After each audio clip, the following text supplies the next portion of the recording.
मध्य प्रदेश सरकार में इतने घोटाले हैं। मैं एक बार आपको पढ़ के सुनाता हूं, क्योंकि आपको तो मालूम है, लेकिन याद दिलाता हूं।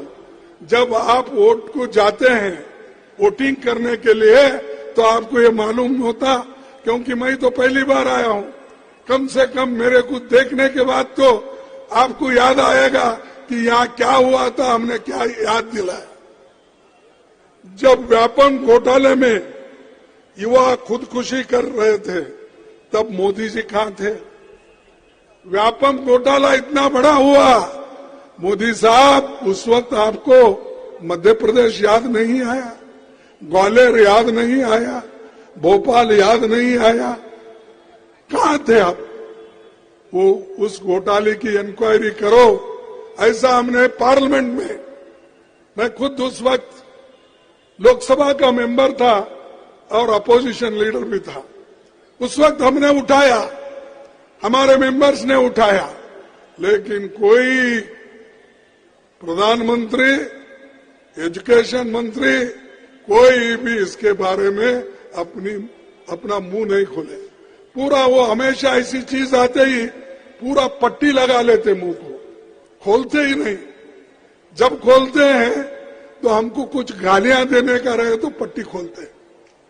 कांग्रेस को गालियां देने के लिए, राहुल गांधी को गालियां देने के लिए, सोनिया गांधी को कुछ बोलने के लिए अपनी यहां से बंधी हुई पट्टी निकाल देते हैं। लेकिन जब महाकाल की मूर्तियां भाजपा के भ्रष्टाचार की वजह से टूटी, तब मोदी जी कहां थे? ये हुआ नहीं। जब भाजपा सरकार में 18,000 किसानों ने खुदकुशी की, 18 साल में 18,000 किसान सुसाइड कर लिए, तब मोदी जी कहां थे?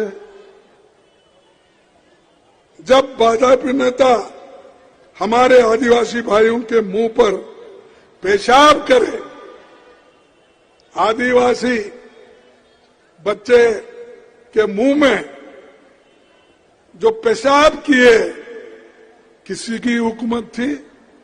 किसने किया? मोदी साहब इसके बारे में कुछ बोले क्या? परसों इलेक्शन में आए जब बोले नहीं, तो वो बोले कि ठीक है, आपने एक आदिवासी बच्चे के मुंह में एक अपना पेशाब करके आया है, ठीक है बोल के बहुत उन्होंने शाबाशगिरी दी होगी, क्योंकि उसके बारे में बोलते ही नहीं। तो इसका मतलब यही है कि वो ऐसे चीजों पे या गरीबों के तरफ नहीं देखते।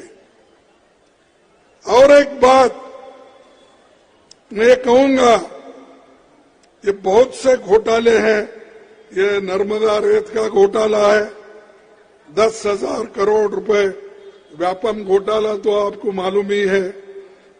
बच्चों का जो ये पोशाक और स्कूल ड्रेस, ये सब घोटाले बहुत है। नर्सिंग घोटाला, वो घोटाले से अडवाणी सभी के कितने बोल के गिनूं? 1, 2, 3 ऐसे हैं, 1, 2, 4 रहे तो गिन सकते। ये पूरा का पूरा ये गवर्नमेंट ही काली है।